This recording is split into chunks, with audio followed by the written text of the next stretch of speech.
Well, happy New Year, all you beautiful Texans. Welcome back to the James Show. It's News Talk 820 WBAP, now on FM at 93.3. Yay, let's go. No, not too excited about today's show. I can make one observation here is that, man, we are some real losers, aren't we? We have to work. We have to just go about our normal schedule. We're not off. I guess all the cool people are off today. All the important people are off today. Is your boss off today, but you're working? Well, you feel a little better about your situation when you see what's going on with New Orleans. Don't have to tell you, unless you just turned on the radio for the first time today, 5 seconds ago, a terror attack in New Orleans, right on Bourbon Street. Happened about 3:15 this morning. New Orleans and us are in the same time zone, so you don't have to do any translation there. We're still learning a little more about the situation as the day goes along. It took them like 8 hours to report the identity of the guy. And Sergeant Betsy Brantner Smith with the National Police Association is going to be my first guest here. So what do we know about this guy? Some 42-year-old guy with a Arabic-sounding name, but he's from Houston, natural-born citizen, Army vet. What else did I leave out?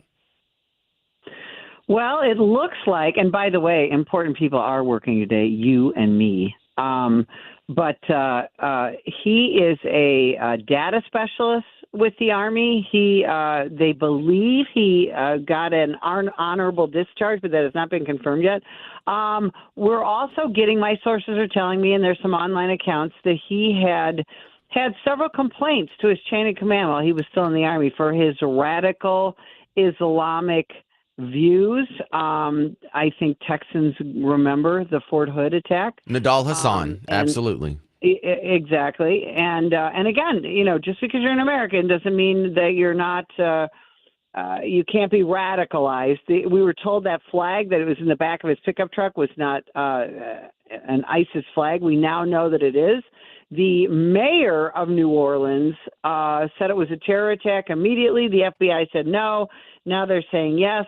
And I don't know if any of your listeners watched or heard any of the press conference they just did, but it was very, very, very chaotic and disorganized. But it sounds like the FBI is telling us that he was not a lone attacker, that they're looking at other people. Right now they're serving a search warrant at an Airbnb. The truck, of course, was rented in Texas.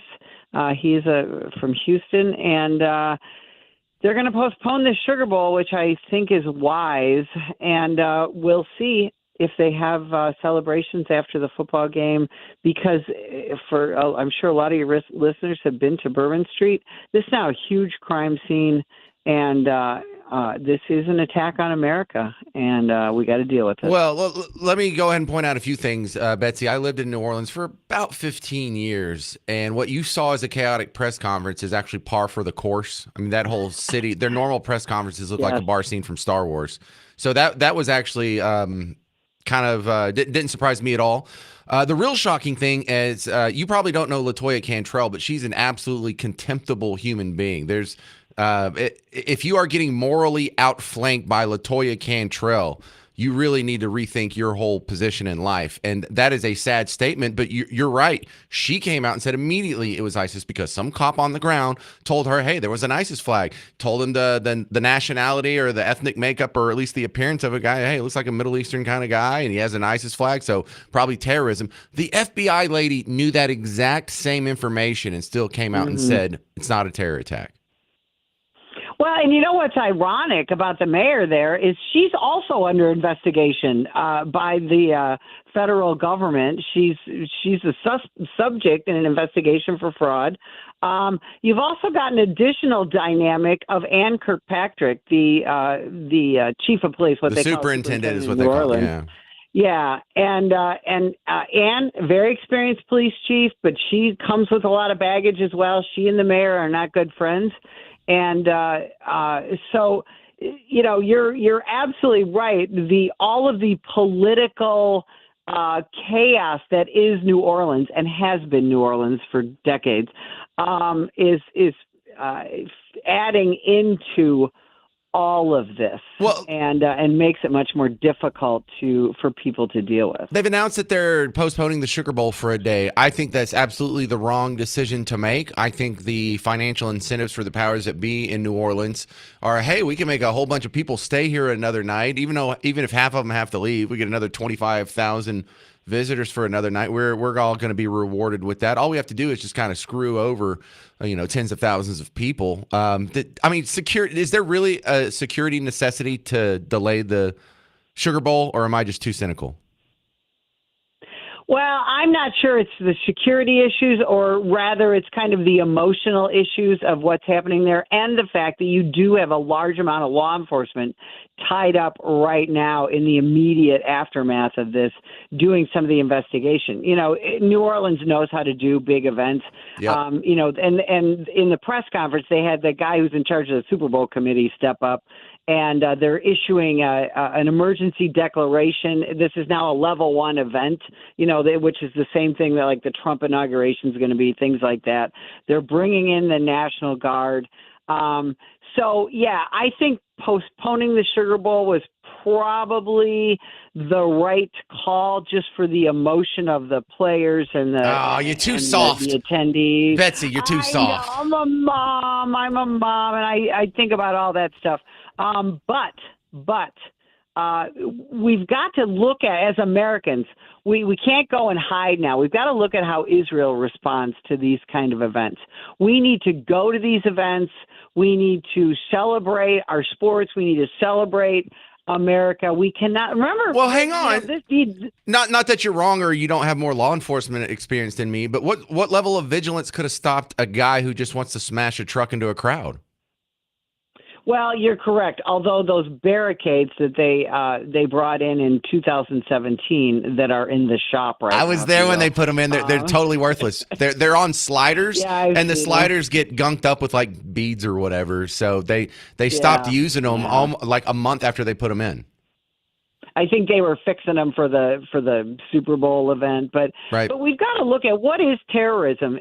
Terrorism is someone trying to bring in their own religious, political, or ideological views into a country or into a population to make them change their lives. So we can't change our lives because a terrorist, even our own homegrown terrorist, decided to come and attack New Orleans. Well, that's my greatest argument for doing the Sugar Bowl. Hey, when are you going to come on and talk about the National Police Association's homeschool curriculum?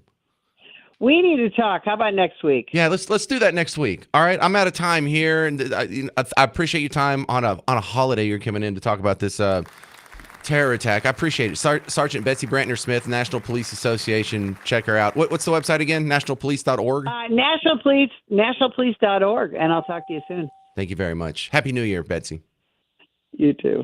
All right, let's talk about all that. A lot of questions here. I really don't think they should have postponed the Sugar Bowl. I think they did this for their own little reasons. But look, let's also talk about the guy, why he did it, and really the media reaction around this at the beginning.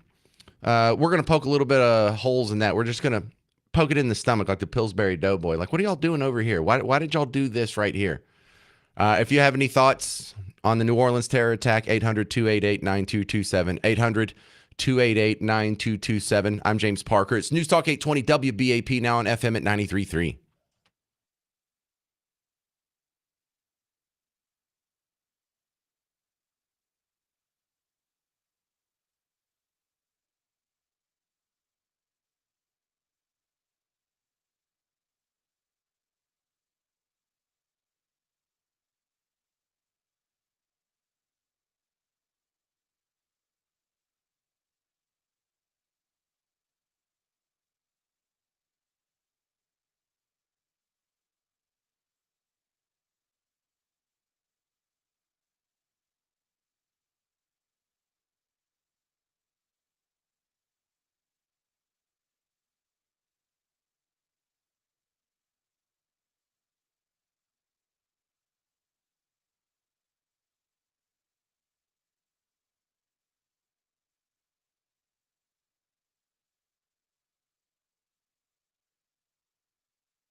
Shamsuddin Jabbar is the name suspect in the New Orleans terror attack.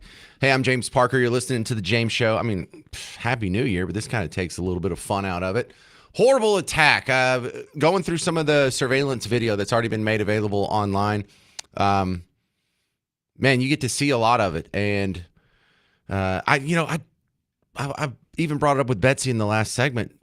If someone wants to drive a car into the crowd, I mean, there's very little you can do to stop that. They want to talk about maybe the barricades that they didn't properly have set up. But, they had a police car that was parked that was blocking off the entrance of Bourbon Street. Right there where Bourbon crosses Canal.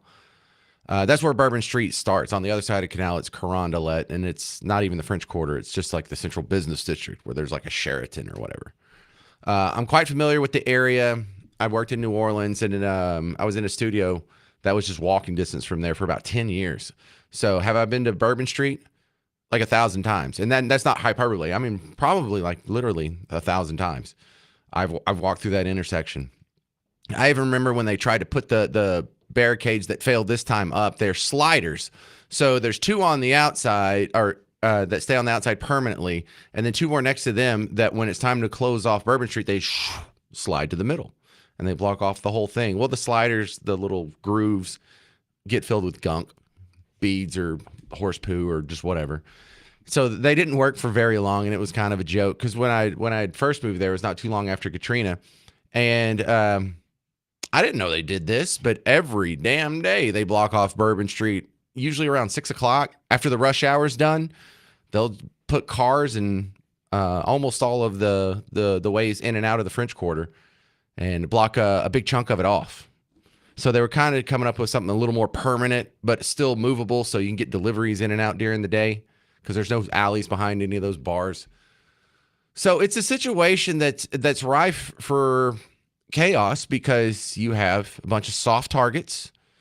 And although it's not specifically a gun-free zone, since there is the adjoining law that says you can't be carrying a gun in an alcohol establishment, you can't be carrying a gun in a bar, you have reason to believe that all good law-abiding citizens are going to be there and unarmed. That's why crime's so high over there. When you get someone walking back to their car, you can assume they're unarmed. You're a criminal with the gun. You have the upper hand. And they basically treat the tourists and the people going back who had to park a few blocks away, you're just a walking ATM because these cases never get solved. They barely get followed up on. It's just a known thing. So my wife's from New Orleans. This morning, I dropped off my in-laws so they could fly back to New Orleans. So we know all about this little area here. And the surprising part is that, oh my goodness, there's a mass casualty event that's actually terrorism in New Orleans. Now, you know the name of New Orleans, but it's the whole metropolitan area is about 1/7 the size of DFW. You wouldn't think of it as a prime spot for a terror attack just because it's really so small. That's why they went for New York City first. New York City is the biggest and grandest, most high-profile city in America. So that makes sense. Going after D.C., yeah, that kind of makes sense. Going after New Orleans? Really? The other thing that's weird about it is the timing. Have you ever seen a terror attack at 3:15 in the morning? Because you think, well, and that's something that threw me off. You hear about the 3:15 in the morning. Aren't you guys looking for like mass carnage, like mass casualty event? At New Year's Eve, couldn't you have gone like 3 hours sooner and gotten a whole lot more people? Anyway, so your thoughts on this, you can just feel free to jump in. 800-288-9227, 800-288-9227. Trump already has a reaction. He put on Truth Social. He said, when I said that criminals are coming in, when I said the criminals coming in are far worse than the criminals we have in our country, that statement was constantly refuted by Democrats and the fake news media. But it turned out to be true. The crime rate in our country is at a level that nobody has ever seen before. Our hearts are with all the innocent victims and their loved ones, including the brave officers of the New Orleans Police Department.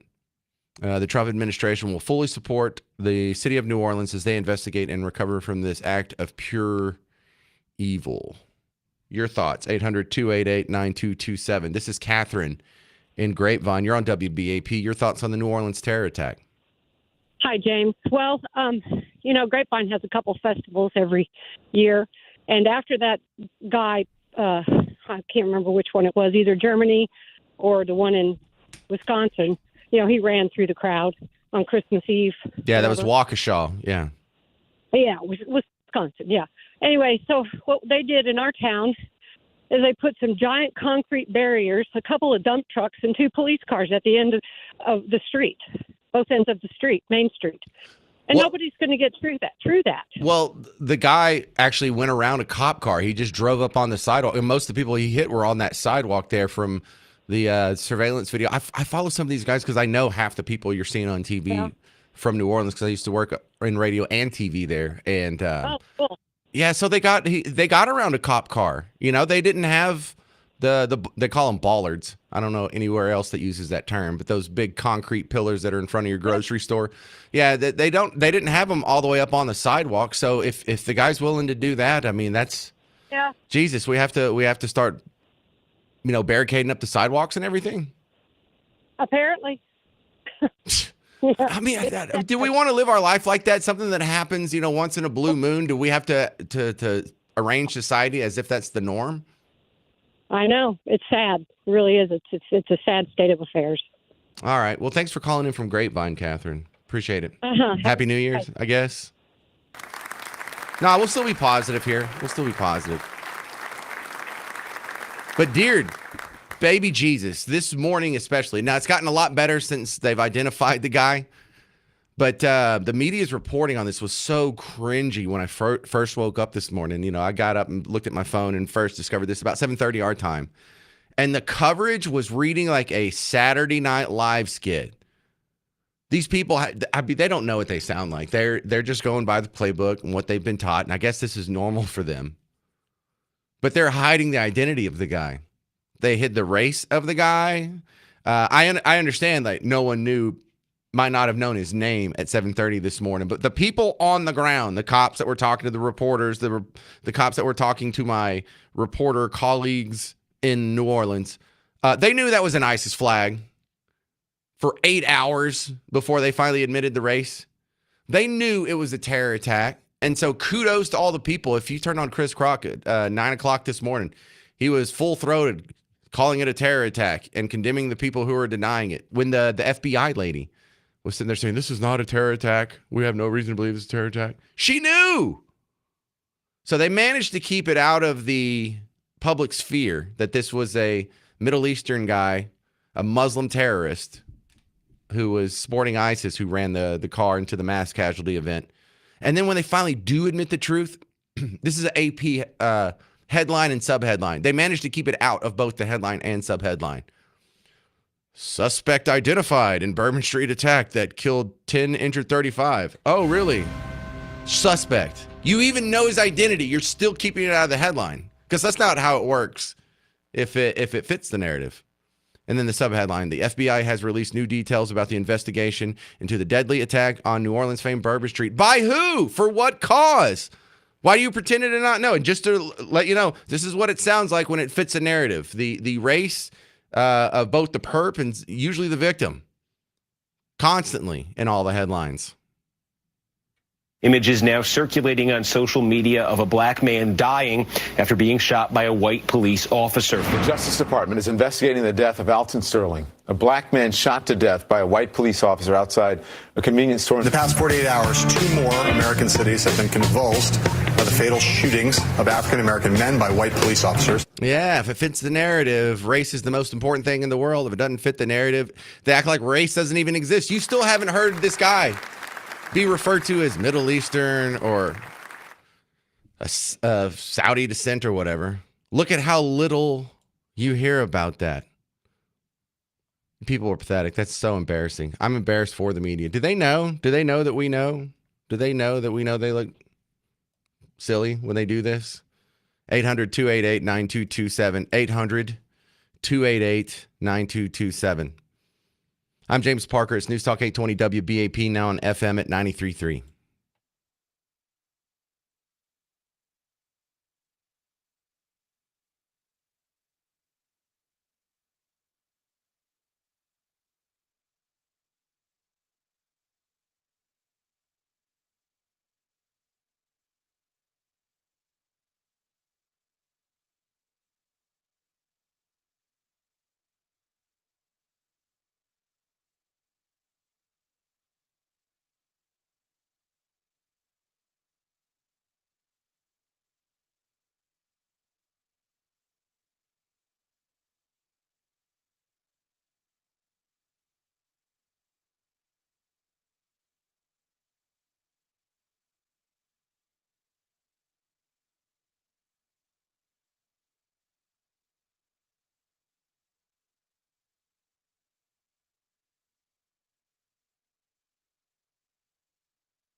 Hey there, welcome back to the James Show, News Talk 820 WBAP, now on FM at 93.3. Welcome back to the big show. Top story is a terror attack in New Orleans. We have now 10 dead, although I've seen another outlet report 11. I mean, terrible. Somewhere between 35 and 40 injured. And if you have any comments on that, 800-288-9227, 800-288-9227. Let's take a break on that heartbreak and stuff. I'll gather some more details and flesh out anything new later in the show.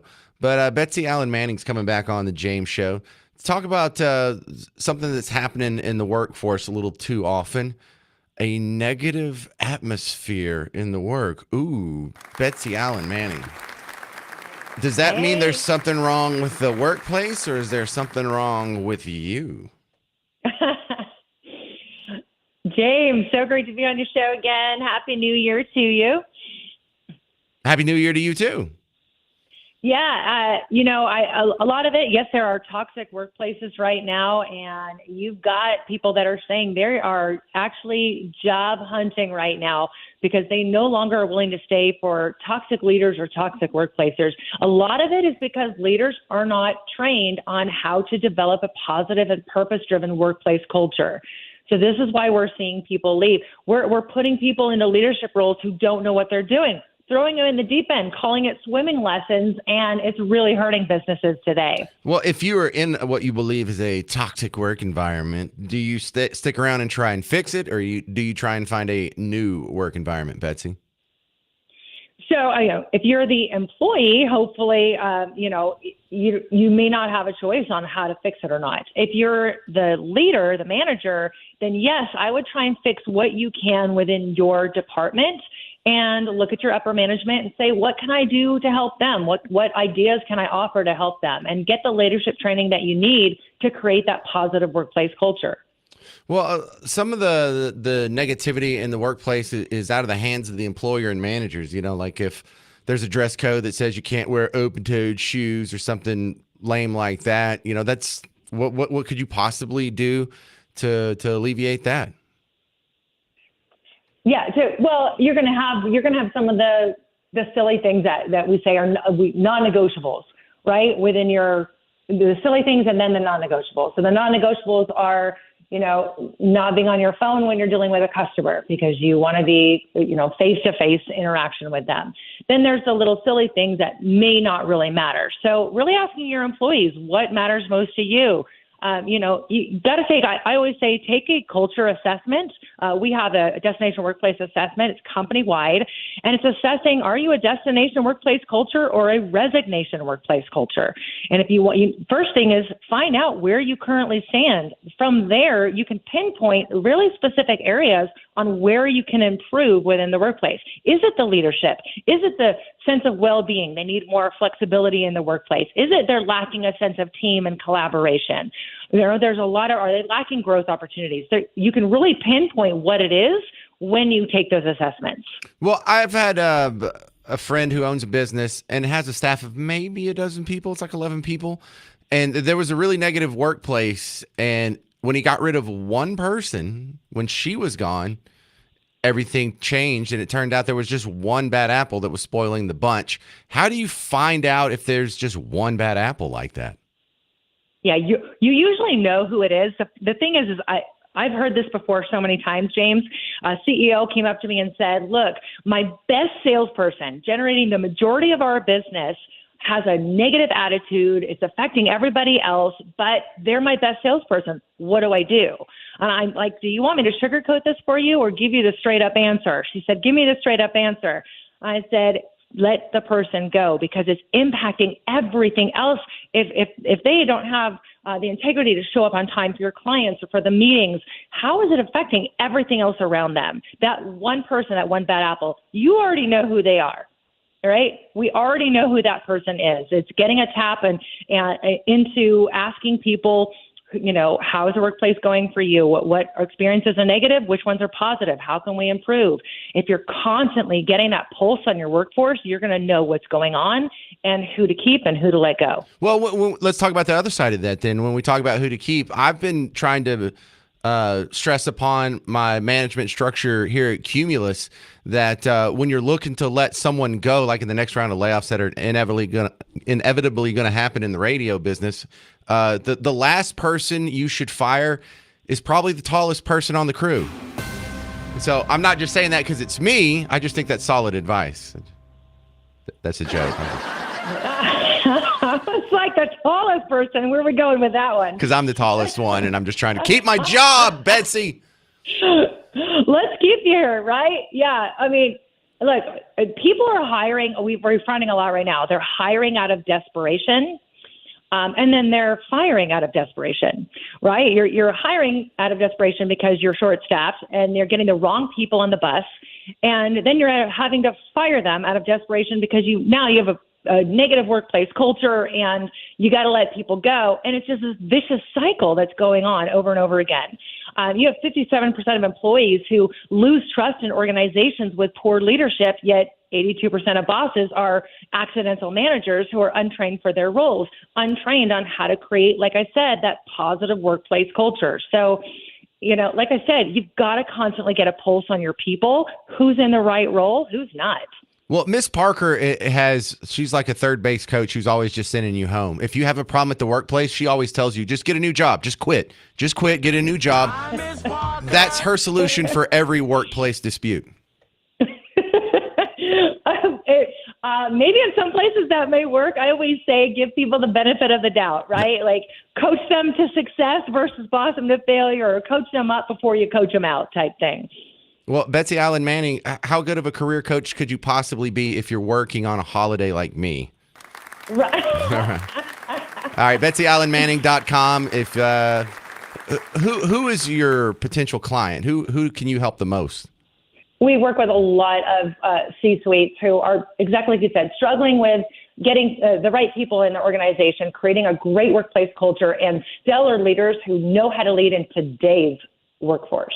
BetsyAllenManning.com. Thank you very much. Happy New Year. Happy New Year. All right, now I'm sad to let her go because now we got to go back to talking about this just terrible situation in New Orleans. On top of the things, a couple things I haven't even mentioned. The FBI has announced since the James Show started, they found and deactivated 2 explosives connected with this, or they think it's connected with it, reportedly, allegedly, or whatever. So some new information has come to light. You'll hear it next on the James Show. If you have any comments, 800-288-9227, 800-288-9227. I'm James Parker. It's News Talk 820 WBAP, now on FM at 93.3.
Hey there, welcome back to the James Show, News Talk 820 WBAP, now on FM at 93.3. You know, I appreciate when you people reach out to me, even if it's criticism. Happy to know you're listening, happy to know what I can do to make the show better. And whether you send it through email, james@wbap.com, Facebook message, however you get it to me. I got one on Twitter where someone shared with me a viral video. And it was a band playing. And if you look in the background, the tambourine man is just killing it. Like, he's having the most fun of anyone in the band. And all he's doing is playing the tambourine. But he's gone, more stuff like that in 2025. Can we get, I like that. That's good solid feedback. You know, not everything has to be Einstein. Not everything has to be something profound. Or here's a news tip that I found that no one else has seen. No, man, some tambourine guy just absolutely killing it. That's good. That's especially on a day like today. We need good distractions here. And when the top story is a terror attack that happened in, you know, our neighboring state, New Orleans, as weird of a place as it is, it's our neighbors. You don't get to choose your neighbor, do you? But 10 dead, 35 injured is the long-standing headline. I'm seeing some new reporting that's a little bit higher than that. I mean, how high does it have to be before it's a full-out tragedy? The terrible part about this is, like with the school shootings, is how do you avoid these? Well, you and I know just ultimately you can't avoid all risk in life. And unless you're never going to go out in public again, you're always taking on some kind of risk. I tell my kids the most dangerous thing we do every day is drive a car when we're going from point A to point B. That's the most dangerous thing that we do. You shouldn't have to worry about getting shot up when you go to the theater, or getting shot up when you go to the Allen Outlet Mall, or getting shot up when your kids go to school, or now getting run over when you go to a Christmas parade, whether it's in a market in Germany or the Waukesha parade in that's Wisconsin, right? And then here we have another car attack. But statistically speaking, these are modes of death that are less likely than you being killed by a lightning strike. Are you that worried about lightning? I know you don't go out and dance in the rain on a regular basis, but I mean, do you lose any sleep over it? Do you rearrange your life over it? Do you reschedule the Sugar Bowl over it? So there's a couple of advancements that have happened since you first learned about this story. Number one is you hear about some, suspected explosives found in the area. Now, when that reporting usually happens, it's nothing. They found someone with a ham sandwich in an igloo cooler one time. They found another guy. Oh yeah, it was an incendiary device, but upon further review, it's just a meth torch. And you're like, well, that's not the same as a bomb. That's not a terror attack. Some guy's trying to smoke rocks out of a light bulb. It's not what we're worried about. But now we have the FBI saying no to, they found 2 devices, and they're sticking with it this time. So you have, there was the threat of the pipe bombs on January 6th, and that one just kind of dissipated into the ether. Isn't that weird?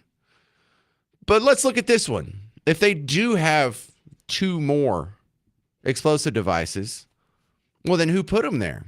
Well, they've already gone through the security footage, and they're looking at a few suspects, one of which is a female related to, and they're not called suspects, I should say. They're persons of interest. You got to use the correct legal term so I don't get sued like George Stephanopoulos did last year, I should say. Huh? Yeah, I get to do that dad joke for the first time. Don't give me your pity applause. But that's interesting because now, it's not just one guy who went crazy and decided I'm going to take out some people and do a suicide by cop. This is an important detail because this betrays an organization, a conspiracy, and not the fact that it's not true. It's just that there's several people working together for nefarious purposes. Conspiracy, like the actual literal definition, not the misuse that has become so popular in our parlance of the day. But it's so hard. It's so hard within the first day of any of these things happening because the media is so corrupt and so dishonest. I remember when this morning, this just happened a few hours ago, when the district FBI lady went in front of a podium and the media asked her, if this was terror. And she said, no, this is not terrorism. She knew at the time that there were these other bombs. She knew at the time that that was an ISIS flag. It wasn't a flag for Texas. It wasn't a flag for Louisiana. It didn't have the New Orleans Saints logo on it. It wasn't there for the Georgia Bulldogs or the Notre Dame Fighting Irish who are supposed to play tonight. She knew what that was for. So what is she covering for it? Like we weren't going to find out? God, the reporting around this is so sketchy. So annoying. All right, so a couple of observations here. Is this white rural rage?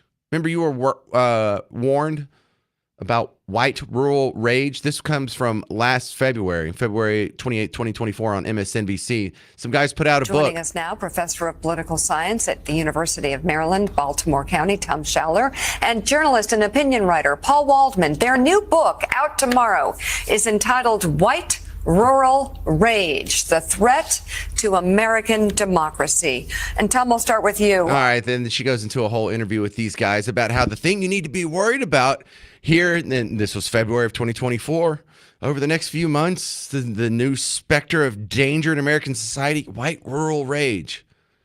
Meanwhile, Donald Trump gets shot at. Clearly not white rural rage. Or not the right-wing terrorism that they're trying to imply that you need to be worried about. There's another guy pointing a gun at him at his golf course later. And then we've had the attacks against churches, the Joel Osteen Church. We have a couple of Christian churches get shot up, one by an angry trans person. Still waiting for that white rural rage. And now we have a terror attack. And who was it? Was it white rural rage? Oh, no. It was an angry Muslim terrorist ISIS sympathizer. Not exactly what you were predicting now, was it? Hey, when are y'all going to write that book? Are y'all working on that one now? Is that going to be your next book? You know, you're constantly being slandered. You're constantly being told, look out for those evil domestic terrorists. Department of Homeland Security under the Biden administration puts out a warning about returning veterans who have become radicalized in anti-government philosophy. And that's what they're concerned about. That's one of the things that they're watching. Was it one of those guys? Is it ever one of those guys? Has anyone even shoplifted a Kit Kat in a Trump hat? Nah, but you'll get slandered anyway. They'll go back to slandering you as soon as this blows over. 800-288-9227. 800-288-9227. Coming up next, we're going to talk to Lieutenant Commander Joe Cardinale. He's a retired NYPD lieutenant commander who does a lot in politics these days. But I'm going to ask him, do we need electric vehicle control? This was an electric vehicle. Do we need to ban assault electric vehicles? Was this an assault electric vehicle? Is that what this was? Did they get this at the EV show? Did they followed the EV show loophole? They might have done like a private transaction without a background check in the parking lot of an EV show. Maybe we can sue Ford with the liability case for the creation of their dangerous product that led to the deaths of about a dozen of your neighbors. Maybe we need background checks to buy or rent an EV. Are we going to have that discussion? Oh, no. Does that sound ridiculous? Yeah, it sounds ridiculous when they say it about guns, too. 800-288-9227. I'm James Parker. It's News Talk 820 WBAP, now on FM at 93.3.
Well, happy New Year, all you beautiful Texans. Welcome back to the James Show. It's News Talk 820 WBAP, now on FM at 93.3. Yay, I guess. Terrible day for the news. Terror attack happened to our neighbors over in New Orleans.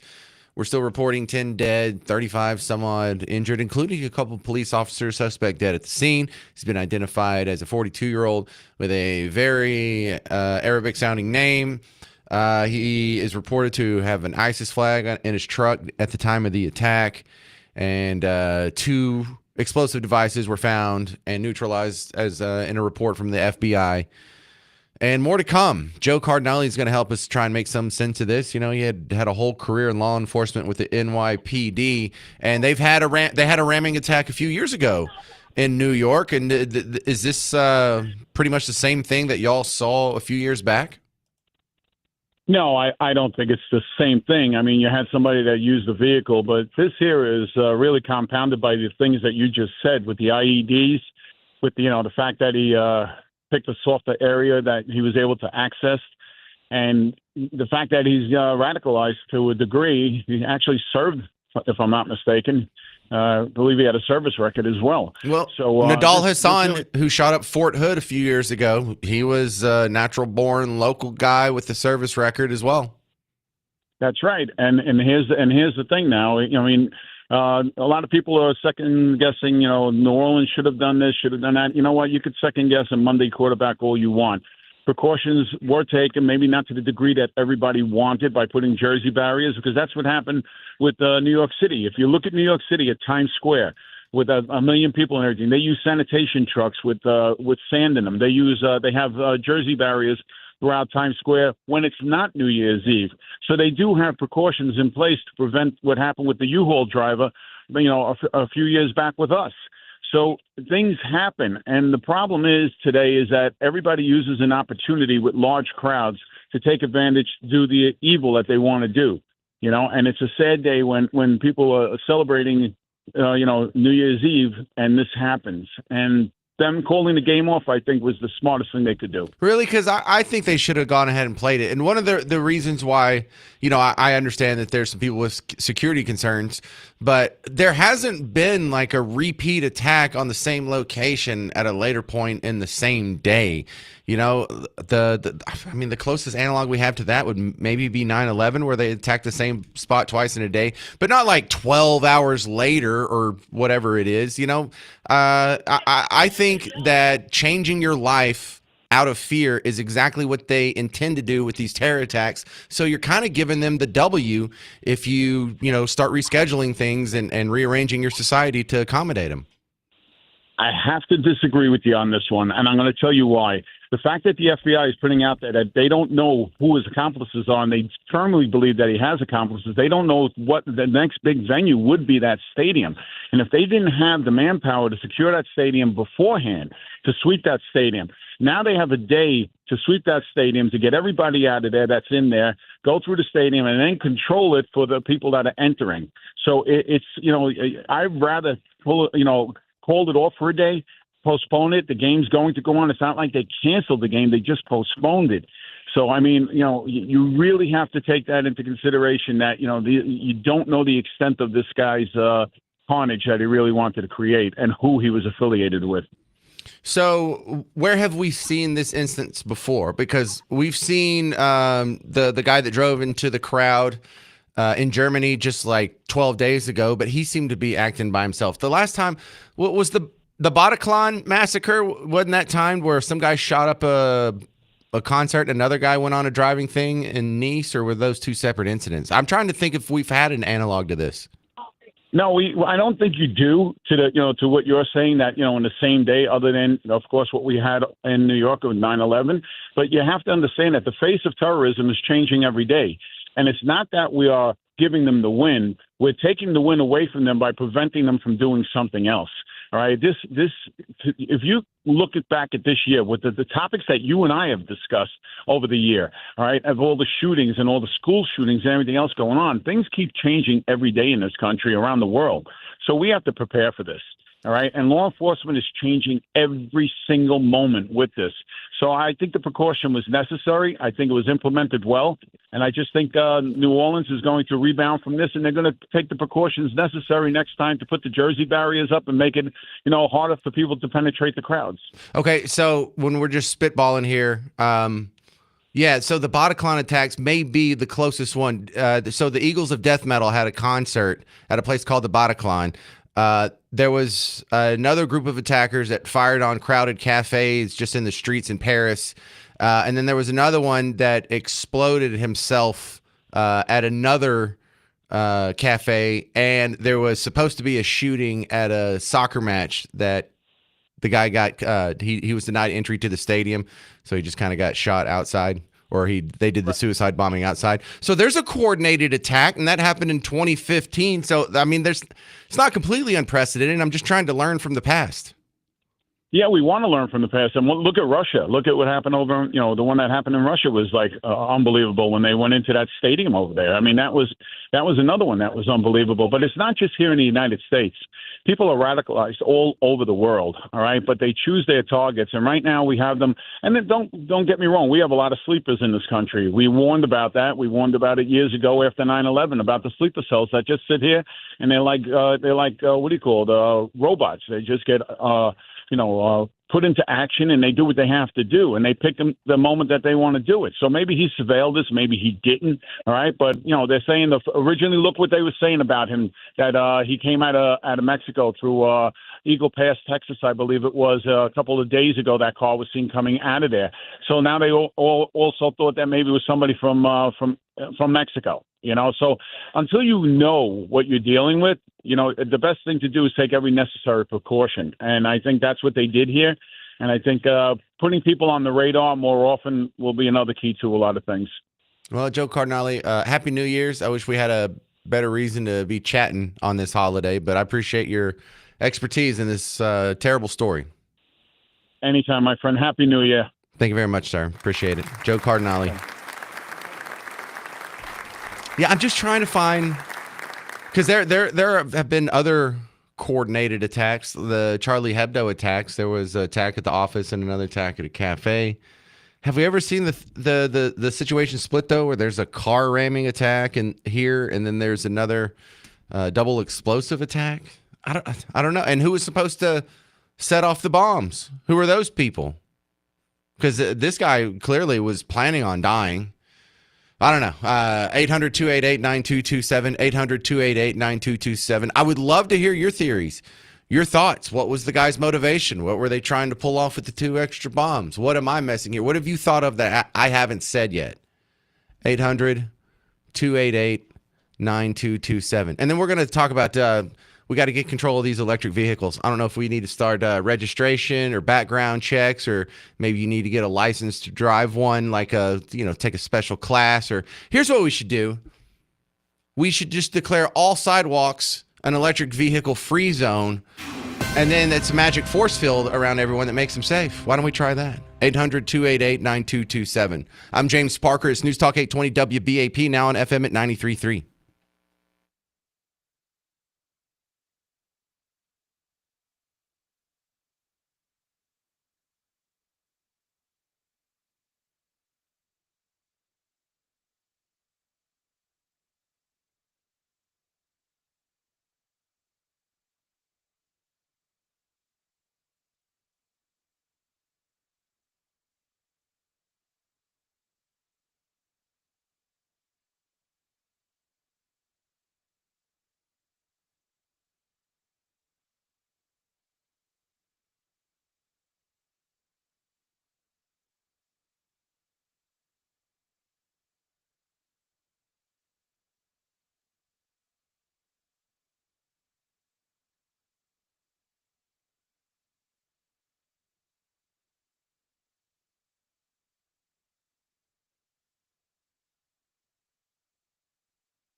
Well, hey there. Welcome to the James Show. News Talk 820 WBAP, now on FM at 93.3. Got some more bad breaking news. Cybertruck reportedly exploded outside of Trump's hotel in Las Vegas now. First thing I was thinking is, okay, well, did it explode or did it just catch fire? Because electric vehicles, specifically Teslas, have been known to sort of spontaneously combust. So it sounds like it was a full-blown explosion because there was one deceased in the vehicle inside the Cybertruck. They haven't even identified it as a male or female. They said they don't know. And then there's 7 other victims who they're described as having minor injuries as a result of the explosion. So if thus was batteries overheating and the thing just caught fire, that doesn't fit the bill on the 7 other people being injured. This is all reports from CNN. They talked to some special agent in charge of the FBI in Las Vegas named Jeremy Schwartz. There was a news conference that just happened right as the James Show was starting. And that's all I have now. Is that connected to what happened in New Orleans? Probably not. But the level of probability is above 0, given what we know thus far. This article I'm reading on CNN was just published, let's see, less than an hour ago, like 30 minutes ago. So as more updates come in, I'll just pass them right along. For those of you who are new to the news today, there was a Muslim terror attack in New Orleans. I love how no one's saying the guy's motivation. They're not saying the identity of the group he belongs to or the race. However, in so many of these other stories, it's always going to be in the headline. Just like to point that out for the 1,000th time. But this is terrible because someone running into a crowd with a car, that's not something anyone has an easy answer for, whether it's right or wrong. Because so many people can look at a mass shooting and be like, well, we just need to have gun control. If we just had common sense gun laws, if we just did something to keep the guns out of the hands of the... Shut up. That's an annoying argument to have, period, point blank, of end of story. But they don't even have their goofy fantasy legislative force field that they can apply to a situation like this. What law can you pass that would stop people from running into a crowd? You can't. You can't, just any more than you can't pass a law that would stop criminals from using guns or hell, using drugs for that matter. How well did it work on meth? So it's not like you can prohibit your way to safety when it comes to cars. I guess barricades could do the trick. The problem with what you saw in New Orleans is they have some permanent barricades that slide in and out to block the street. Because Bourbon Street's so old, like you think of it as a main street in New Orleans. It's tiny. In fact, it's so narrow that they can't have parades on it. And you're like, well, what do they do during Mardi Gras? Well, they don't have parades on it. They might have like these little dinky walking parades, but you can barely fit on Bourbon Street a car going in either direction. Now, it's a one-way street that goes away from downtown.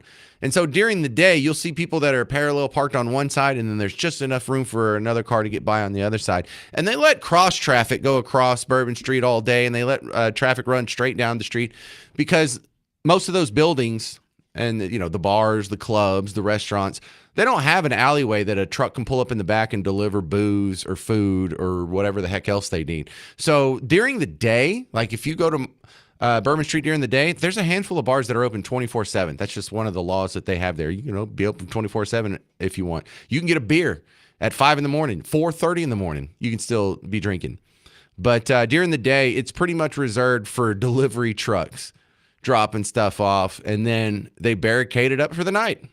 So they can't have a permanent barricade on Bourbon Street, just like they can't have a permanent barricade in so many of these other places where it's happened. We can't just barricade our way to safety. What's the answer to this? There's not an answer to this. They had a police car. I saw the surveillance video from the Walgreens across the street. My buddy Travers Mackle got it for me. He's the guy at WDSU that it's super weird for me because I lived there for a while. I know half the people on TV and radio there still. My wife's from there. Yeah, that's actually the hometown of Miss Parker. Hi, Miss Parker. I just dropped off my in-laws so they could fly back over there. And that's just a coincidence. I wasn't like, oh my God, people are dying in New Orleans. Go, in-laws, go run in the middle of that. That's just a funny coincidence. I wasn't doing that on purpose. But there are no easy answers to this. There's nothing you can do to stop a guy that's hell-bent on hurting people from driving a car into a crowd. Just go to the nearest park, go to the nearest soccer field, just go downtown. If you ever wanted to kill 10 people, go downtown during rush hour and you could just edge, like you have your hand on the top of the wheel, just edge it about 5 degrees to the right. And then all of a sudden, thump, thump, thump, thump, thump, thump, thump, thump. Congratulations, you just killed 10 people. So what are the answers to this? I like the idea of treating it like people talk about guns. Hey, we should be able to sue Ford. We should be able to bring a liability lawsuit. You know how they want to sue gun manufacturers for the dangerous product that's killing our kids or whatever? Anyone talking about suing Ford for this? And anybody talking about, and look, this is specifically an electric vehicle. An electric vehicle? I thought those were supposed to be the good ones. No, not an electric vehicle. It sounds silly, but you know there's some folks out there who are disappointed that it's not a gas-powered vehicle. This is as inane as that is, as unimportant as that detail is. Let's talk about that, though. I mean, how dumb does it sound? Gun control people, how dumb does it sound if someone says, well, we need to have electric vehicle control. We need some common sense electric vehicle laws. And we're not infringing on your right. We're just ensuring the safety of others. Maybe we need a ban. Is this an assault EV? Is that what this is? Not a normal EV, just an assault EV, just the ones that are capable of great harm. Do we need a ban on assault EVs?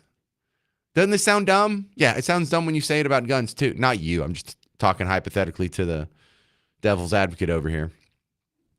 Do we need to close the EV show loophole? Did someone go to an EV show, but instead of getting the proper background check from a licensed federal EV dealer, they made a shady, sketchy deal in the parking lot and escaped accountability? Is that what happened? Is that what we need now? We need to get background checks.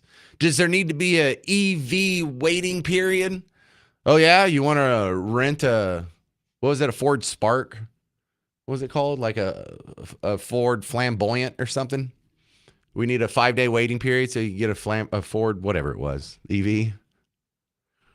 I like the idea of having an EV-free zone to prevent this from happening in the future. How dumb does it sound for someone to say, we should pass a piece of legislation that declares all sidewalks car-free zones? Oh, really? That'll save lives? I think it's a good time to demonstrate how silly some of these other arguments sound.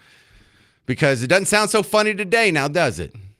800-288-9227. I feel like I might be missing something. Is there something we could do to tap the brakes on this? No pun intended. Because if this guy is a Muslim terrorist who is inspired by his disdain for our foreign policy against the Muslims in the Middle East, maybe there's a argument to be made that we'd get fewer of these if we had a more non-interventionist foreign policy. Maybe. Are we ready for that grown-up conversation yet? Is it still too soon, or can it not be that simple? 800-288-9227 if you have any answers for me, because I really don't. These aren't rhetorical questions. I don't have answers for this one. But coming up next, you're going to hear just a statistic that might make you wreck your car. Guess how many teachers got in trouble this year, or I guess technically we could say last year, in 2024, for hooking up with students in Texas, in this state. How many? Not reports, not rumors, not social media posts, but times handcuffs went on wrists. How many times do you think it happened? You'll hear the shocking statistic coming up next from Brandon Waltons at thetexasscorecard.com. That's coming up on The James Show. I'm James Parker. It's News Talk 820 WBAP, now on FM at 93.3.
Hey there, welcome to the James Show. News Talk 820 WBAP, now on FM at 93.3. Sugar Bowl's postponed in New Orleans after a terror attack this morning killed at least 10 people, 35 others reported injured, including 2 cops that were shot and suspect dead. Now, the updates that we've learned just since the James Show started an hour and a half ago, the guy's probably not working alone. 2 more FBI is reporting 2 more explosives were found, and they've neutralized them. Then they've gone and looked at the security footage.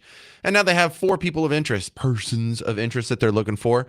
3 men, 1 woman. Details, well, as soon as I get more, I'll pass them along to you. If you have any thoughts on that, 800-288-9227. Also, this is a special episode of The James Show since I'm working on New Year's Day. And if you're going to be listening on New Year's Day, listening levels are, I don't know, half, probably less than that of what they would be on a normal day. So we have our own little secret show here. And since you have access to me and like 4 other people are listening, if you ever have a question that you've wanted to ask, now's a good day to do it. No one's going to hear it. And if you start asking me personal questions, I'll answer them. I just won't put up a podcast. Deal? Deal. 800-288-9227. Now, my next guest has a pretty scary story as well. Brandon Walton's back on from the very excellent TexasScorecard.com. You guys have been an essential leg of the James Show content of 2024. Thank you very much for your website. First off, Brandon. No, of course, and thank you. Hey, you're working on New Year's Day, so I think you deserve some credit for that. Well, I think that just means I'm the lowest man on the totem pole around here. Maybe. Well, maybe. Well, I don't know. What does that make me? I think we're maybe both in that boat, but that's all right. Well, aren't you the boss? Like you run the joint over there. That's the boss gets stuck with those jobs sometimes. All right, I'm bringing you in for one of the many great stories y'all have up right now. You guys have done the best job out of any outlet of keeping up with the bad apples, as you call them, in Texas public schools. And the final count for a number of teachers that had improper relationships with students just in the great state of Texas at 2024, it passed 100. It passed 100, Brandon. That's a lot. Yes. I mean, it's absolutely horrifying. And, you know, I'm not sure how many of those we were able to cover throughout the year. It seems like a lot of them, but you know, you literally have, more than 100 of these cases. You know, I remember, years ago when it was amazing whenever maybe one of these cases happened. It was, oh, okay, that's kind of, shocking. And certainly this stuff has been happening for a while, but it certainly seems like it's happening with a much higher frequency, especially lately. And it's not relegated. I think this is what's interesting. When we report on these stories, we have we kind of map out exactly where all these stories that we've covered has been.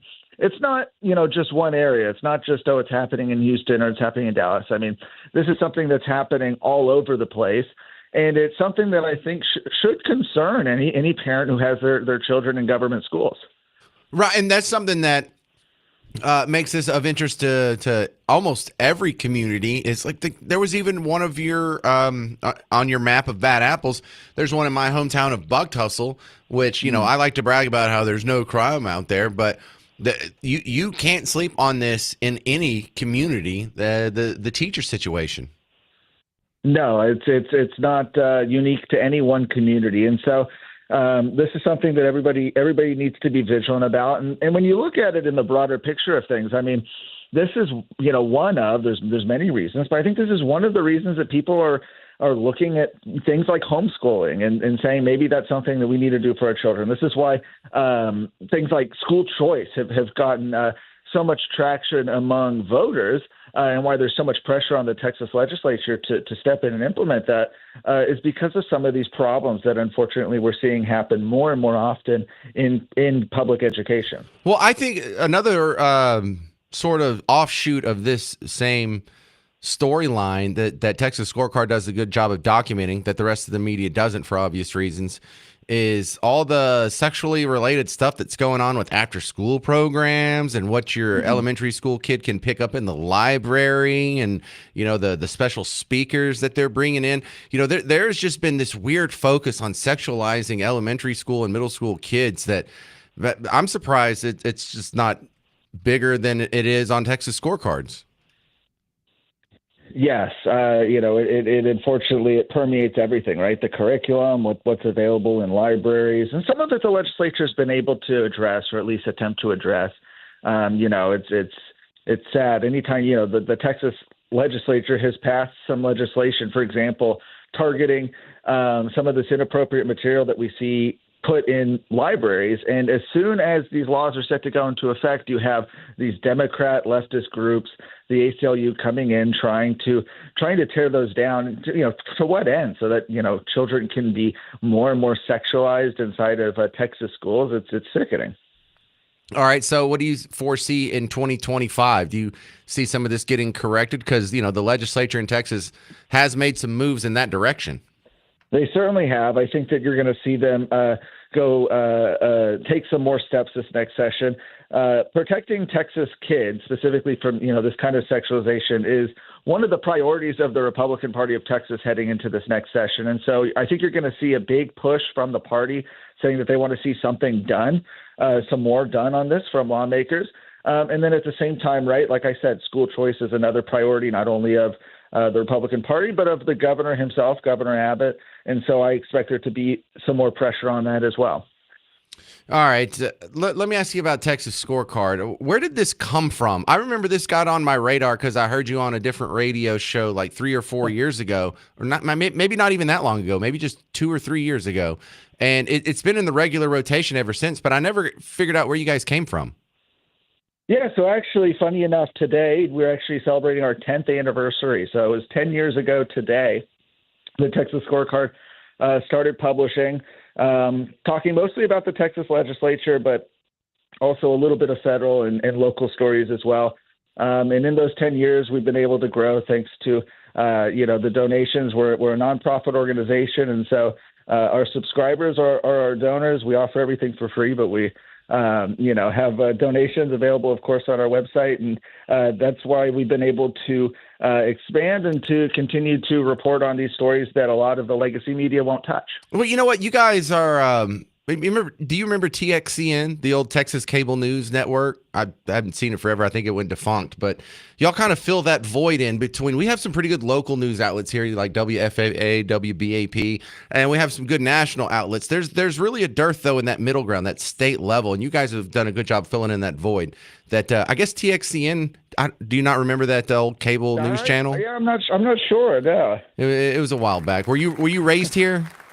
I was. Okay. Yeah, you've probably seen it. You'd recognize if you've seen it. Anyway, this is Brandon Waltons. Find him at texasscorecard.com, and I highly recommend you sign up for his daily newsletter, the Texas Minute. Thank you very much, Brandon Waltons. All right, coming up next, I had mentioned that I was going to be answering some questions that you have about the James Show or WBAP or anything. Just to take a special holiday on the show. I'm going to answer some of those questions coming up next. I've been getting a few over here in Facebook and YouTube and whatnot. So if you have any questions, 800-288-9227, 800-288-9227. I'll answer where's Bug Tussle next. I got that question 4 times already. That's next. I'm James Parker. It's News Talk 820 WBAP, now on FM at 93.3.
Hey there.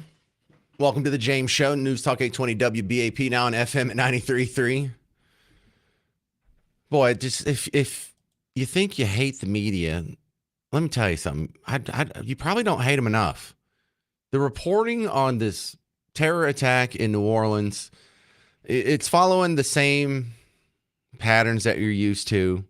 But let me give you an example. We have an influencer on the left on Twitter. He says, the murderer was American, raised in Texas, Army vet. Who am I supposed to hate? Now, that's supposed to be mocking from Team Blue to Team Red. First off, we don't tell you you're supposed to hate anybody. We correctly identify that the guys on the other side of the planet yelling death to America probably shouldn't be imported to America. That's not hateful. That's just, hey, I don't like to sit and live next to people who want me dead. I don't hate them. It seems to be a security issue on my part. But yeah, it's convenient you leave out the fact that he is flying the flag of a Muslim terrorist organization. He is probably of Middle Eastern descent, given his name. Probably not your regular old evil straight white Christian male MAGA hat wearing bastard out there like you're implying, Alex. No, if you have to leave out the motivating factor of his terror attack in order to try and dunk on your political opponents, then you're on the wrong side, sir. Anyway, 800-288-9227, 800-288-9227. If you have any questions for the James Show, this is a special day where even if it's off topic, I'll answer it. And when I say that, I know you might be sick of hearing it. If you're an all-day listener, if you're someone who listens to WBAP all day, every day, you probably figured out that when I say I'm from Bug Tussle's not a real place. It's just an avatar that I use. And usually I mean Tyler. Like, where I'm from is not really a place. I went to school in Chapel Hill, but there's 3 Chapel Hills in Texas, so you don't know which one I'm talking about. So Chapel Hill didn't have a post office, so I got my mail from ARP, but my dad worked in Tyler. My mom worked in Winona. And so I'm just kind of a field in the middle of nowhere. And so now I live in a different town, but it's just right around the corner from there. It's all in basically the same county. And my kids go to a different school, and I live in a different town because that town doesn't have a school, but my kids go to the next one adjacent. And so it's and instead of juggling the names of 6 different towns, I just refer to that whole area as Bug Tussle. And I know there's like a general store tourist trap called Bug Tussle that's like on the way to Sulphur Springs or whatever. Not that. So that's why. And part of it is because I like to maintain some sort of anonymity. If I tell you what school my kids go to, it's a really small town and a really small school, and you could easily harass them. And that's one of the things that you probably don't have to worry about that at your job, but I have to worry about that at my job. Some of my kids' friends' parents find out who I am. They might treat my kids a little different. You're like, James, you're overreacting. Nah, it's already happened. It's already, and it stinks, and it's just something I have to live with. But that's the number one. Another one that I think you'd be interested in. Who was asking that earlier? Was that Phil?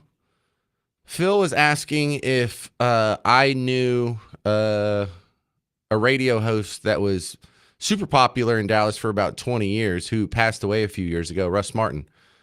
Yeah, I worked with him. I worked with him for a few years there. Yeah, he passed away in, I think it was 2021. And I'll just say this. The world's better for it. Don't make me go into detail, because then I look like a bad guy for slagging some guy who passed away. But not my favorite human being. Not in the top 10, not in the top 20, not in the top 1,000. Probably in the bottom 10, actually. So there's that one's answered. Some lady asked, Sarah asked, did you go to school in Ennis? No, I didn't go to high school. Or they even have a college in Ennis? No, I'm not from Ennis. The problem with this is I have a painfully generic name, James Parker. I know 2 other James Parkers. One of them used to work for the FBI. Another one is shared a ward with some of my LDS friends and Bug Tussle. And all the Mormon ears perked up. Oh, you know what a ward is? And you said LDS? Oh. Yeah, I had a lot of friends growing up. I'm a good old Baptist. So if you have any questions, 800-288-9227, get it in before the end of the show. Maybe I'll answer those because I'm going to be lazy and not put up the podcast today. So I'll say some really personal stuff. And if anybody has a question about it, they won't be able to go look it up. So just let me know. Send me an email, james@wbap.com, or you can send me a Facebook message or just hop on YouTube or wherever I'm streaming right now. Leave a comment. It'll pop up on my screen, and you got about an hour to get to it. Coming up next, you're going to hear from David Hamilton from America's Future Series, more on the attack this morning at Bourbon Street in New Orleans. And we have 4 persons of interest.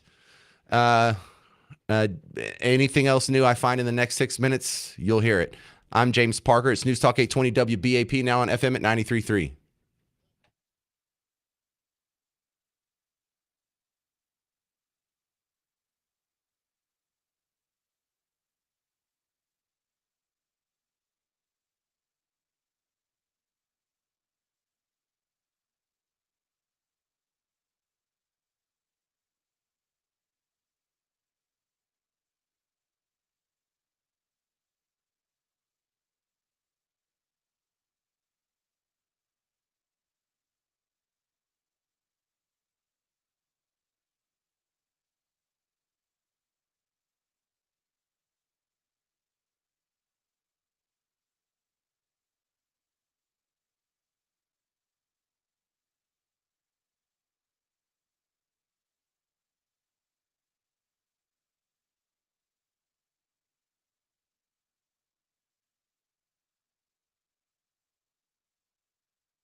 Well, happy New Year's, all you beautiful Texans. Welcome back to the James Show. It's News Talk 820 WVAP, now on FM at 93.3. Well, the first James Show for 2025 is kind of a bummer. Dominating the news is a terror attack in New Orleans, killing 10, injuring 35. I have, family down there.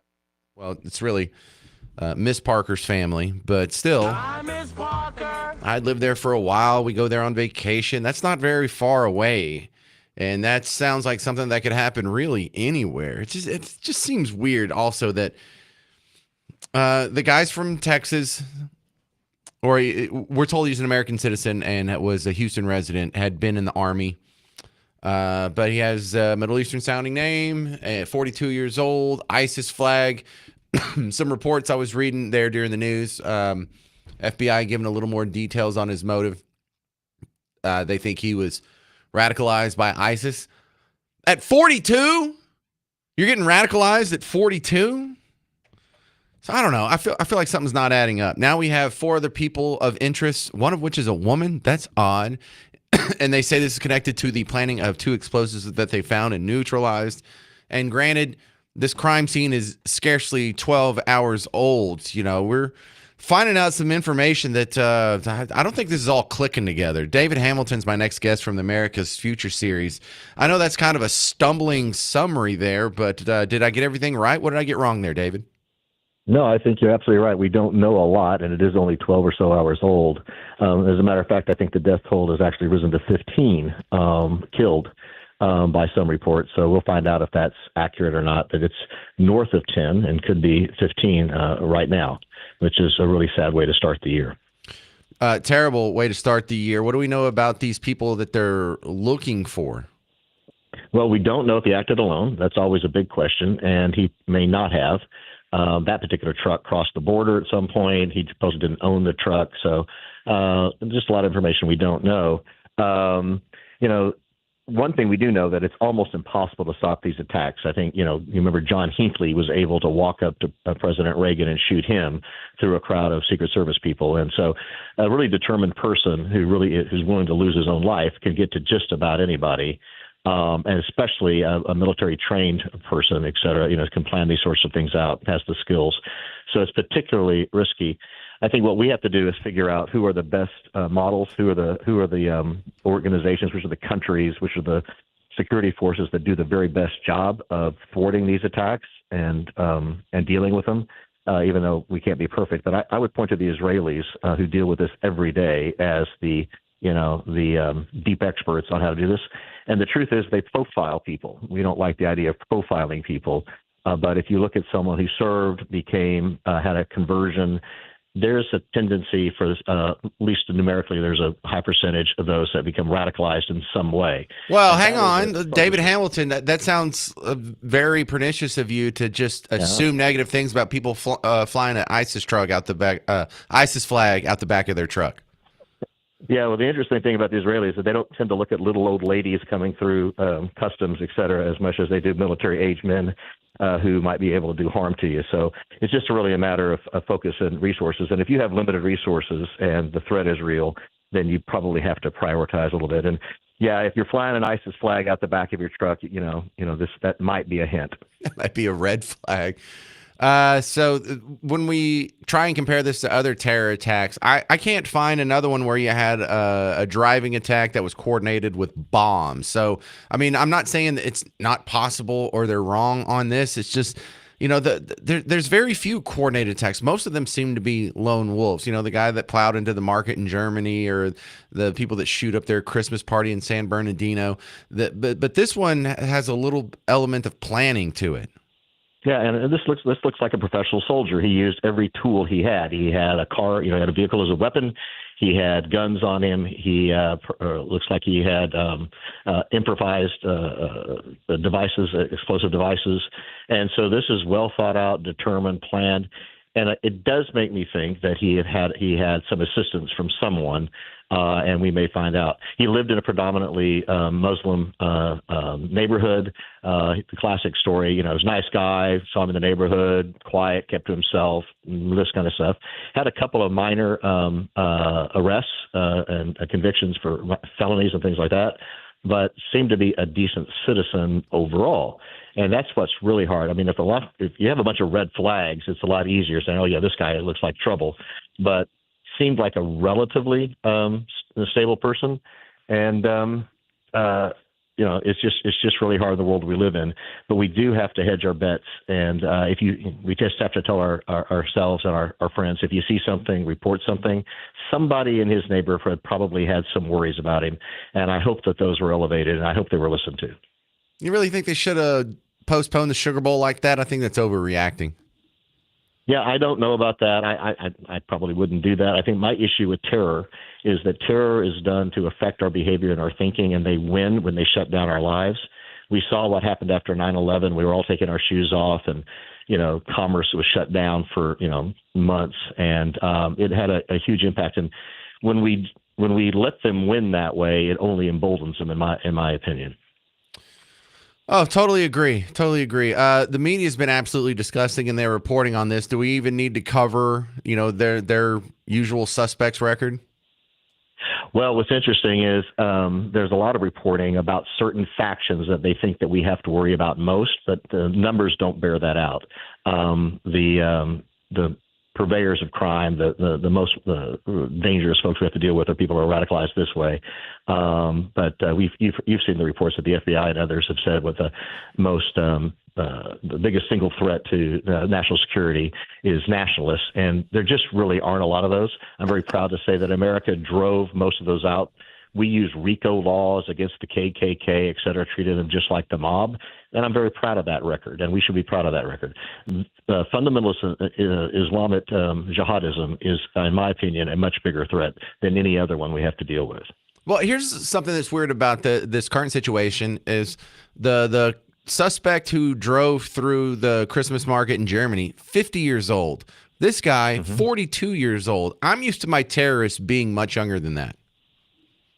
There are a lot of 40-something that, I guess 50 is the new 40, 40 is the new 30 in terms of terrorism. That's still military age. If you're 42, that's the kind of person that still is fit enough and has some skills to be dangerous. The one thing I think that's going to come out about this is for your audience is we have to be more vigilant ourselves. Anytime we go to a large event, we need to know that's a soft target. We need to look around and check out ourselves. What kind of police security would have, how visible they are, what kind of barriers. I think if there had been the heavier duty or barriers at this gathering, that would have maybe stopped a lot of this. And instead they had the lighter plastic ones. But it's a really sad commentary that we have to have heavy duty batteries at the ends of each street in order to be able to have a gathering. But it just is an unfortunate truth. All right. Take 30 seconds to plug America's Future series on New Year's Day here. I hope everyone has a fantastic 2025 and that this is not how this year is going to go. It should be a great year for everyone. America's Future Series is a non-partisan think tank and speaker series, and we focus on national security issues, U.S. global competitiveness issues. We have some events. Please just go to our website, americasfutureseries.com. Or I forget that one, americasfutureseries.com. We'd love for you to come to our various events and love to have you, sir, come and host. All right, I'll be there. Thank you very much, David Hamilton, America's Future Series. All right. Coming up next, I'm going to relay a story because I have witnessed a shooting on Bourbon Street and how the local cops react and what they do with like the horses. And I know about those barricades. I know what they're made of. I know how heavy they are. I've moved them myself when they've been in my way. And I'll share some insights on the scene of today's terror attack in New Orleans coming up. I'm James Parker. It's News Talk 820 WBAP, now on FM at 93.3.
Oh, wow. Hey, so welcome to the James Show, News Talk 820 WBAP, now on FM at 93.3. I am your host, James Parker. Happy New Year, all that stuff.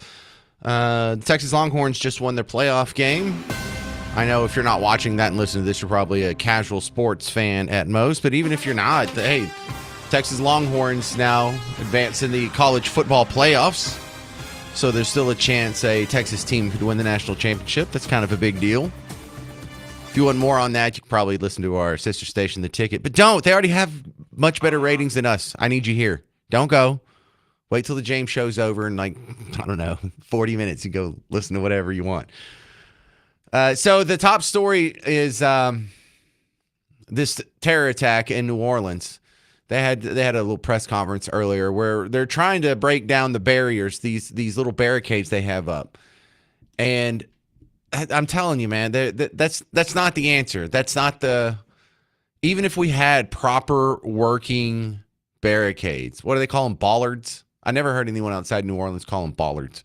But it's those little posts that you see in front of the grocery store. Whenever you go to Super One or you go to Best Buy, you know, they have those posts so cars can't just ram into the front of the store and, I don't know, cause damage, kill people, run off with a bunch of big screen TVs. It's a pretty standard anti-vehicle barrier. And what they had is, I was there when they put them in. They have these barriers that the two are permanent on the outside, but the two in the middle slide to the side when you want the street to be open. Then they slide to their position, blocking off the middle 2/3 of the street or middle third of the street when you want it to be open. And what I saw on the video is those things don't work. Now they're still there, but the little groove that they're supposed to slide in, it got gunked up like a month or two after they put them in 2017. I know, I was there. I laughed at them at the time. And in fact, I was doing a morning show in Waco where I was relaying to my Texas friends the dumb stuff that they do in New Orleans because it's just an endless trove. So there were plans to have them replaced before the Super Bowl happens next month. And they did have a cop car that was parked sideways at the entrance of Bourbon Street. And I say it's the entrance. It's a cross street. But if you go on the other side of Canal from where this happened, it doesn't count as Bourbon Street. It's called Carondelet. It doesn't have all the bars and party venues and strip clubs and whatever T-shirt shops on it. It's just part of the central business district. Bourbon Street starts right there and goes for about 10, 12 blocks or so. And they had the cop car that was there. It was blocking the whole street. This guy in his electric vehicle and his truck went around the cop car up on the sidewalk and then zoomed. Now, luckily he hit this cherry picker, the cranes that you stand in.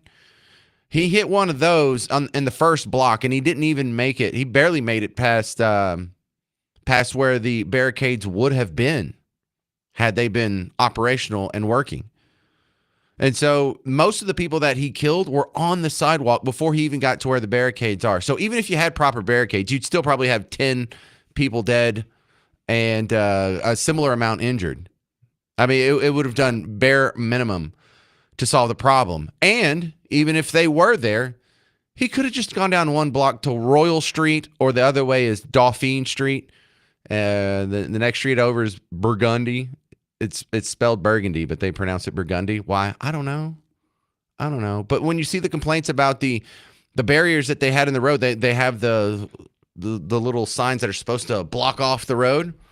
If you've watched on TV, you may have noticed that it looks kind of like the sawhorses do, where they have on either side a little tripod, a little triangle with legs on it to hold up the board that's supposed to go across. But in New Orleans, they only put the legs on one side, and so the long board just lays diagonally against the ground. And it's a perfect metaphor for what it's like living in New Orleans. These people, I don't know if they did it because they're lazy, or they did it because it's cheap, or because it's faster, or that is the most half-a town you have ever lived in. It will really make you appreciate wherever you live, whether you live here in Dallas proper, or if you're up in Frisco, or if you're out in a small town, like if you're in Salina and you're like, oh, these people are just not putting in their full effort. No, go move to New Orleans. You'll totally appreciate what goes on around here. And no, our politicians aren't perfect. Yes, we have issues with corruption, but we look like Pleasantville compared to how they run things down there. And you've probably seen with the press conferences with the genius intellect that's had by the people in charge there, and I mean that with just dripping huge sarcasm, is one of the worst run, worst managed, worst regulated places you could possibly imagine.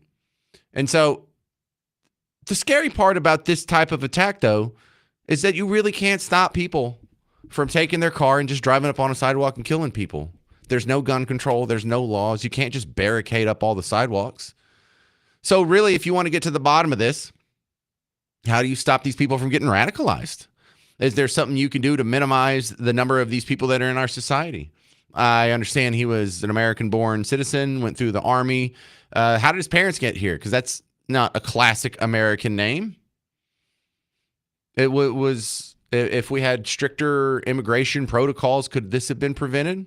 It's kind of hard to say, because now you got to think, well, we've got to stop importing people who might have crazy kids in the future. So that's almost an impossible task, too. But those little barricades that you see that were supposed to block the street, they can't block a car.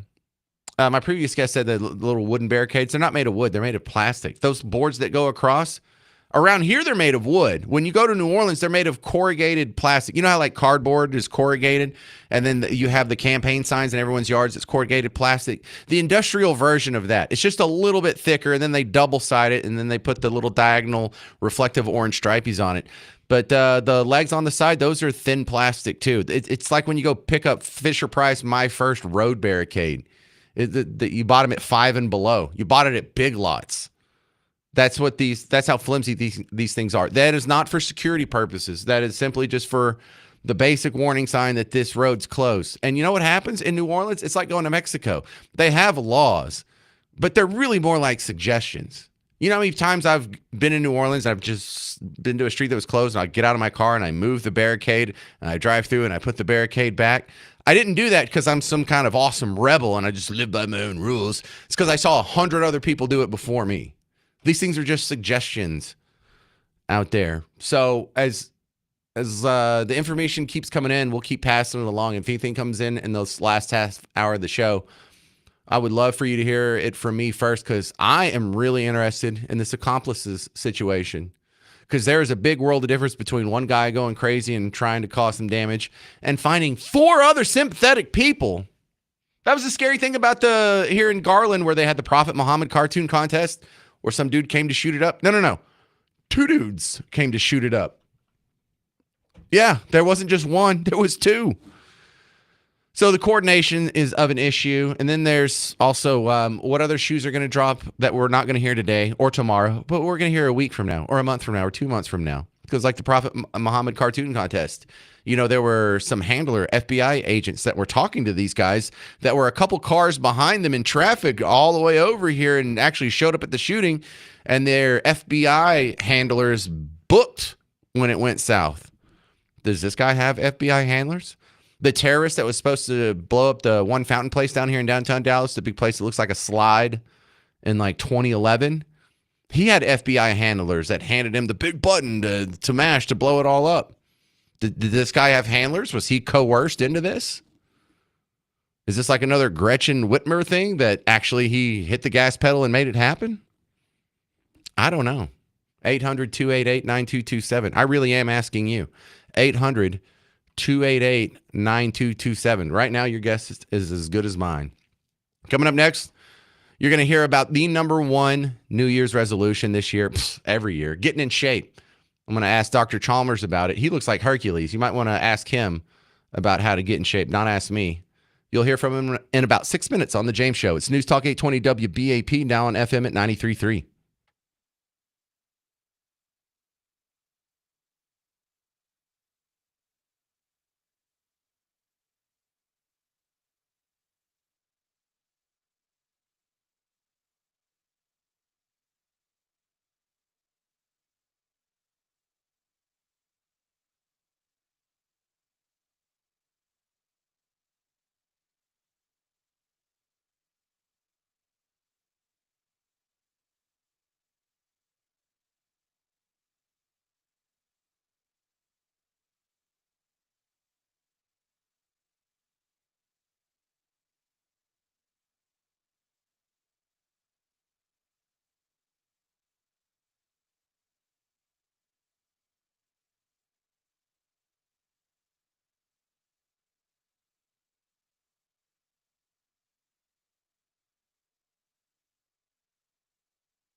Hey there, welcome to the James Show, News Talk 820 WBAP, now on FM at 93.3. The number one New Year's resolution this year, the number one New Year's resolution pretty much every year since you've been alive, is people wanting to lose weight. I don't know if that's a news flash, but it's in a bunch of headlines today, and I've got a guy that can help you with that, Dr. Matt Chalmers from chalmerswellness.com. Chalmers, you look like you're in pretty good shape. How does the guy listening make it happen? Yeah, the biggest thing is that you want to be consistent with whatever you're doing. And so one of the consistency. What if I'm consistently eating candy and not exercising? Yeah, that's gonna push you in the wrong direction. So Okay. we gotta clean up the diet a little bit, pull the sugars back, get people moving just a little bit, and sustain that, and you'll get there sooner or later. What's more important, diet or exercise? Diet's always the big thing. We always talk about how you can't out-train a bad diet, so we got to change that diet first. But there's lots of little changes we can make that go a long way. What about the new cheat code that a lot of people have found with Ozempic and semaglutides, GLP-1s, whatever you want to call them? Are you a big fan of those? Yeah, they're really great. We use them a lot for diabetes, but we use them for people who are just struggling to lose weight anyway. It actually activates a natural pathway in your body that's the same as fasting and eating a lot of protein. So that glucagon system works really, really well. Well, how do you get someone started on a weight loss program? They're looking at the options. Well, do I do a diet? Do I do an exercise? Do I do one of these medicines? Do you have like a pre-weight loss assessment that you do, Matt? Yeah, so the first thing we're going to do is we're going to figure out what your goals are. Like, where do you want to go? How much tweaking do you want to do? Supplementation, that type of thing. Exactly where you want to go and how we want to take the easiest path for you. And then we just kind of start walking it through. So if we do like a GLP-1, like Ozempic or something like that, we're also going to go over dietary changes that will help kind of aid that process, and you'll understand how to eat in the future so that you don't put the weight back on. Well, the GLP-1s, there's another doctor that comes on the show that I like a lot, Dr. Ardis, who says these things are not like a temporary fix. They intend to prescribe this to you for life. Yeah, a lot of people, what they'll do is they'll use them and just say, oh, this is all you have to do now, which is not the healthiest option. If you use them to kind of kickstart the system and you kind of pick up the maintenance, it worked really well. But a lot of people have been trying to use these ongoing. And that's where we start seeing some issues with muscle loss in the face. But you can do them for quite a while, but you got to make sure that you buffer them properly. Muscle loss in the face? You mean like a palsy or something? They come a little gaunt. So if you can actually look up Ozempic face, and the cheeks have actually lost the muscle mass in them and some of the filler in them, and so they look kind of gaunt. Can you work out the muscles in your face? Can I like exercise them so they look all buff? You can work out some of the muscles in the face. The problem is if we work them out too much, we end up with jaw problems, and it creates extra tension in the neck and head. Have you heard of mewing? Do you know what I'm talking about when I say mewing? No. What is mewing? Oh, God, my kids are such idiots, and their friends are even dumber. And so it's kind of a trend among kids where you work out your jaw so you have a big, fat Superman-looking jaw for guys. Oh, okay. So like, is this like where they're chewing on the silicone discs? I don't. Yeah. They either like just flex their muscles, like kind of, I don't know, grind their teeth, or they have something that they chew on for exercise. But I've tried to explain to my boys. It's like, look, you see my jaw. This is what you're getting. Doesn't matter if you exercise your face or not. It's a genetic thing. Yeah, a lot of times we do have some genetic function. You can build the musculature up anywhere in the body. You can build it up in the jaw. But sometimes that's not exactly what we want to do, because if we get the jaw too tight, it makes the neck tight, gives us headaches, gives us sinus issues and things like that. But working out that bite force isn't the worst thing in the world to do. Bite force, right? In case I got to outbite an alligator one day. That's right. What's some of the tricks to get people started? Because that first step is usually the hardest one to take. Well, so typically what we'll do is I'll have them give me your list of your 10 favorite foods, because a lot of times if we'll just change some of the ingredients, like swap the sugars out for some of the healthy sweeteners, if we're going to swap out some of the oils for tallow, some of the seed oils and things like that, decrease the inflammation, that's some of the big stuff we'll do. But one of the other things we always do is we check the hormones, because if your body doesn't have the hormones it's supposed to have, the testosterone and all that stuff right where it's supposed to be, you're going to have a really hard time building muscle or losing fat. Yeah, I hear that a lot. I'm 47. Should I be on hormones by now? You should definitely be getting them checked. I've seen kids in the 20s and 30s who have low testosterone, and so we've got to kind of pull that back up. Yeah, it's becoming a big problem. When you have high stress, you always are going to have lower testosterone. And so anybody who's like, my life is a little stressful, I've got kids and the wife and the whole thing like that, go get that stuff checked. See, I'm kind of cautious about that because, you never like to mess with your own body chemistry if you don't have to. But also, I harass Miss Parker enough as it is. I don't need to add any more to that. Well, what's funny is that this is one of my favorite things to do when we bring couples in, and we'll fix the hormones in both of them. When the women get their hormones back where they're supposed to be, they get their testosterone up, their sex drive increases, their orgasm function increases, their energy increases. It all gets better. All right. Well, we'll be there at 5:30. See you in just a second, Matt. No, I'm just kidding. All right. Here's my advice for people getting started. If you're doing nothing, the good news is, in order to do better, all you have to do is anything. So, I set the real low goals. I'm not asking you to go run a marathon, half marathon, 5K, or even a 1K. Can you just go walk? Go walk for 30 minutes. And so I almost try and trick people into it. You can't work out for 1 minute. You can't do 10 push-ups. You can't do anything because all you got to do to be better than zero is anything. And that's right. Like a lot of times we have to look at like being healthy is kind of a scale. If you're at 2, it's easy to get to a 3. Like we don't have to go to a 10. Just a little bit every day will get you in a really great spot.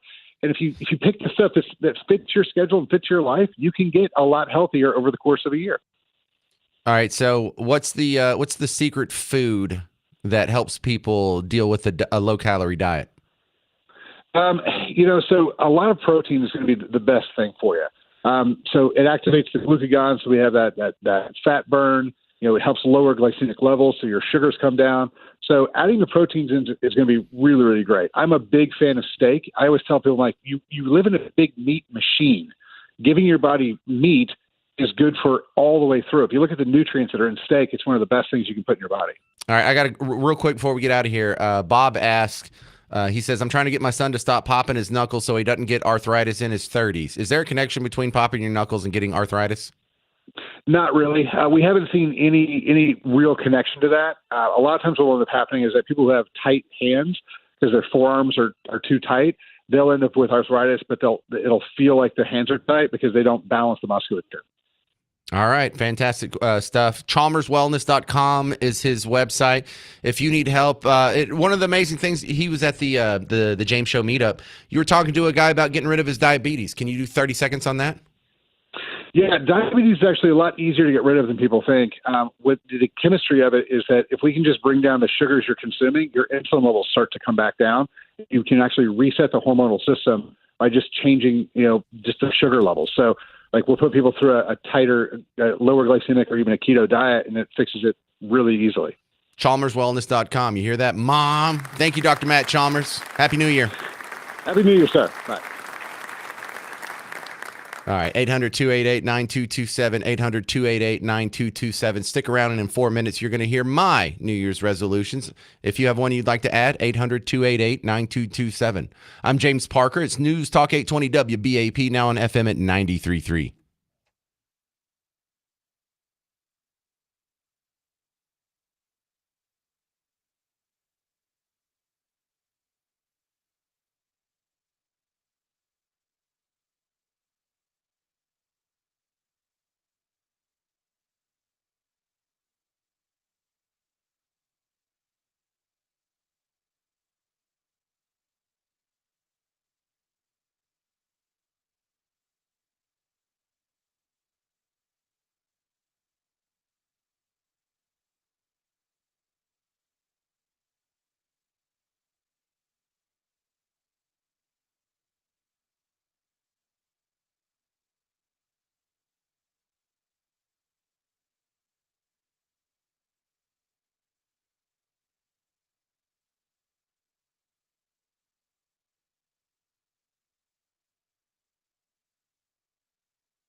Hey there, happy New Year's. It's the James Show, News Talk 820 WBAP, now on FM at 93.3. What's your New Year's resolution?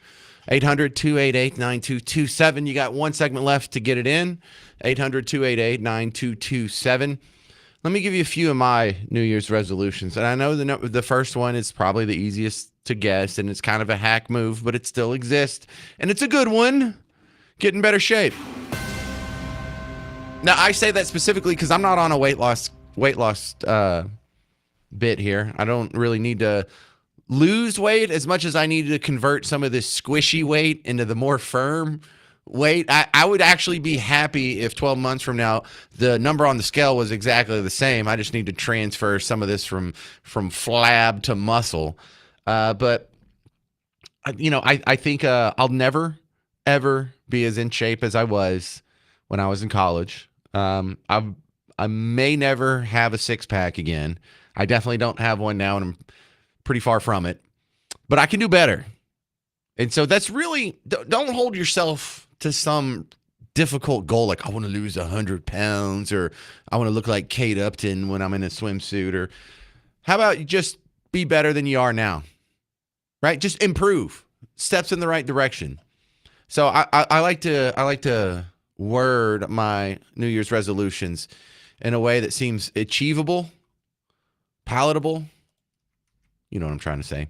My next New Year's resolution, pay down debts. Now, you probably have this one too, and this is kind of vague as well. I don't know what your debt is, but you may be feeling a little tinge of this. I had a New Year's resolution right before I got married, and that was to pay off my student loans. And so I was paying the minimum I was paying, and I doubled it up. I had just gotten a better job working in satellite radio, had a couple extra bucks, and I actually got that paid off in like 1 year when I still had 4 years left on it. And if you just compound your payments and you don't surf that interest for 3 extra years, you actually get a lot done. And what a relief that was. And I haven't really felt that burden again until recently. Me and the wife have managed to stack up some credit card debt. I miss Parker. You know, a lot of that was COVID related. We had some interruptions in employment on the part of yours truly. And so that's again, not pay off all of my debts. You know, I'm not going to pay off my mortgage for sure this year. I'm not going to pay off my cars for sure this year. But we have compiled all of our credit cards into one card, and me and the wife are going to try and pay that off this year. And if we can get to that, oh my goodness. Oh, that'd be like getting a raise, because that would put us in the spot where we were like 2-3 years ago.